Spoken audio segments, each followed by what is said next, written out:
Assalamualaikum, salam sejahtera dan salam kebajikan bagi kita semua. Pada video kali ini kita akan coba sedikit mengulik tentang makna asma dan zat yang maha mutlak. Saudaraku yang seiman, Ar-Rahman, Ar-Rahim, Al-Hayyum, Al-Qayyum, setiap namanya bukanlah sekedar kata. Ia adalah kunci yang membuka tabir hakikat keberadaan. Yang dalam tradisi spiritualitas, nama bukanlah hanya sekedar label, karena nama adalah esensi. Kitab suci menyebutkan 99 namanya. Tapi, tahukah kamu jumlah itu hanyalah sebatas simbol? Karena hakikat namanya tidak terbatas setiap ciptaan, dari partikel subatom hingga galaksi raksasa. Itu semua adalah manifestasi dari satu namanya yang Maha Esa. Setiap daun yang berguguran, setiap nafas yang kamu hembuskan adalah ayat-ayatnya. Akan tetapi, bagaimana mungkin kita dapat memahami eksistensi nama tertingginya, sementara kita adalah bagian dari namanya itu sendiri? Seperti seekor ikan yang bertanya, "Di manakah lautan?" Padahal ia tengah berenang dan berada di dalamnya. Seorang sufi pada abad ke-13 pernah mengatakan, asma Allah adalah cermin. Jika kamu memandangnya, maka yang kamu lihat bukanlah wajahnya, melainkan bayangan dirimu yang sesungguhnya. Saudaraku yang seiman, lalu bagaimana kita membaca cermin ini?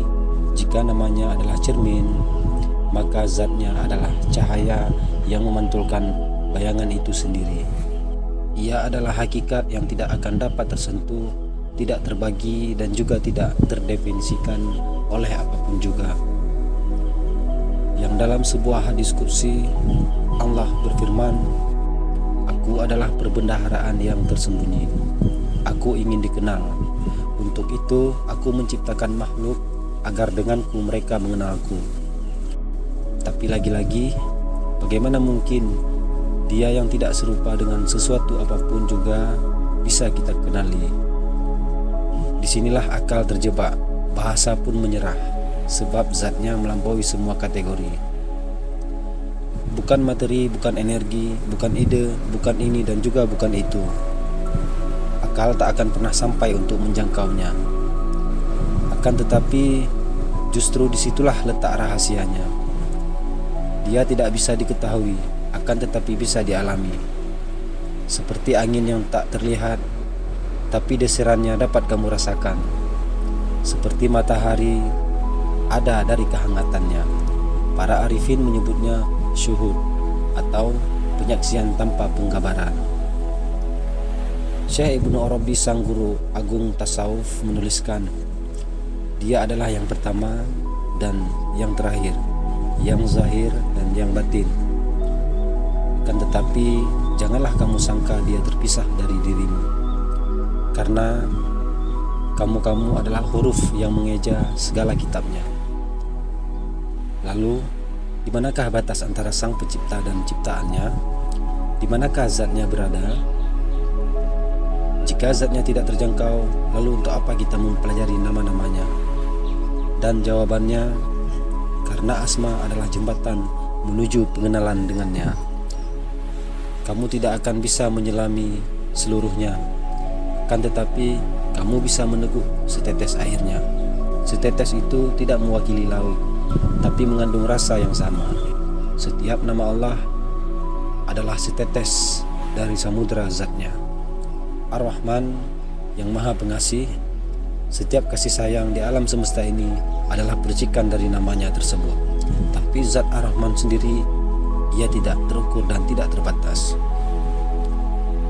Saudaraku yang seiman, dengan menyadari dan dengan memahami ini, kamu tidak akan pernah lagi terjebak pada konsep-konsep apapun juga. Sebab nama hanyalah pintu, bukan tujuan.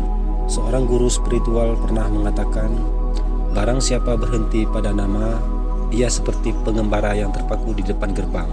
Ia tak akan pernah masuk ke istananya. Tapi barang siapa yang mengabaikan namanya, ia seperti orang buta yang menafikan jalan. Lalu, bagaimana untuk menyeimbangkan keduanya? Inilah jalan berliku yang ditempuh oleh para pencari sejati. Yang pertama, mengenal asma melalui dirinya sendiri. Setiap manusia adalah mikrokosmos, cerminan nama-namanya. Ketika kamu merasa lembut, itu adalah cerminan Ar-Rahim. Ketika kamu bersikap adil, itu adalah bayangan dari Al-Ad. Yang kedua, mengosongkan diri dari batasan nama. Setelah menyadari bahwa semua sifat baikmu hanyalah pantulan daripada kasih dan sayangnya, maka kamu harus melampauinya, sebab zatnya tidak terikat oleh sifat apapun.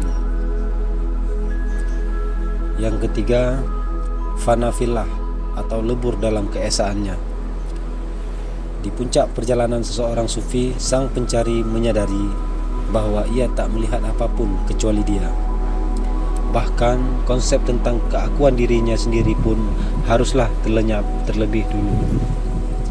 Tapi hati-hati, jalan ini ternyata penuh dengan jebakan. Ada yang terjebak dalam kesombongan spiritualitas, ada yang terlena dalam khayalan. Dan hanya mereka yang tulus dan bersih hatinya yang bisa terus melangkah. Seperti yang Rumi katakan, aku adalah debu yang berputar di jalanmu. Setiap kali ku coba untuk memahamimu, diriku hancur. Tapi dari kehancuran itulah lahir 1000 makna baru. Apakah ini berarti kita harus meninggalkan dunia? Tidak, justru sebaliknya. Dengan memahami asma dan zatnya, dunia akan menjadi transparan. Segala sesuatu adalah tanda-tandanya. Lalu, apa gunanya semua ini bagi kita yang sibuk dengan urusan dunia? Jawabannya sederhana. Ini adalah kunci kebebasan sejati. Dengan memahami bahwa segala sesuatu adalah manifestasi asmanya yang maha agung, maka dari itu kita tak akan lagi terbelenggu oleh rasa takut, kesedihan, keserakahan. Sebab kita telah tahu bahwa di sebalik semua fenomena yang ada, ternyata ada zat yang mengalirkan kasihnya tanpa pernah berhenti. Saudaraku yang seiman, ada satu rahasia yang lebih mendalam dari pemahaman ini dan akan mengubah cara kamu berada di dunia ini. Kamu tidak lagi melihat pohon sebagai pohon, melainkan Ar-Razak, Maha Pemberi rezeki. Kamu tidak lagi melihat musibah sebagai bencana, melainkan sebagai cerminan Al-Hakim, Maha Bijaksana. Inilah yang disebut mata ketiga dalam tradisi sufi. Penglihatan batin yang menembus ilusi materi, sebagaimana baginda Nabi kita pernah mengatakan, ihsan adalah engkau menyembah Allah seolah-olah kamu melihatnya. Dan jika kamu tidak melihatnya, dialah yang melihatmu. Tapi ingat, ini bukanlah akhir, hanya awal. Karena semakin kamu mendekat kepadanya, semakin dirimu sadar bahwa dia tidak terdekati. Makanya di sini tidak ada kesimpulan lagi, tidak ada dogma lagi. Yang ada hanya sebuah pertanyaan tentang kesadaran. Sudah sejauh manakah kita mengenal diri kita sendiri? Karena siapapun yang telah mengenal dirinya, maka ia akan mengenal Tuhannya. Jangan terburu-buru untuk menjawabnya. Simpanlah pertanyaan ini di relung hati dan jiwamu yang paling terdalam. Biarkan ia mengkristal, membelah setiap kepalsuan sampai yang tersisa hanyalah dia. Dan suatu hari nanti mungkin kamu akan memahami makna ucapan daripada Imam Al-Ghazali, ilmu ini bukan untuk diceritakan, melainkan untuk kamu rasakan. Bukan untuk diperdebatkan, melainkan untuk diamalkan. Dan ia juga menambahkan, man arafa nafsahu faqad arafa rabbahu. Barang siapa yang mengenal diri, maka ia akan mengenal Tuhannya. Sekianlah, semoga ada manfaatnya. Salam sejahtera, salam kebajikan, wassalam.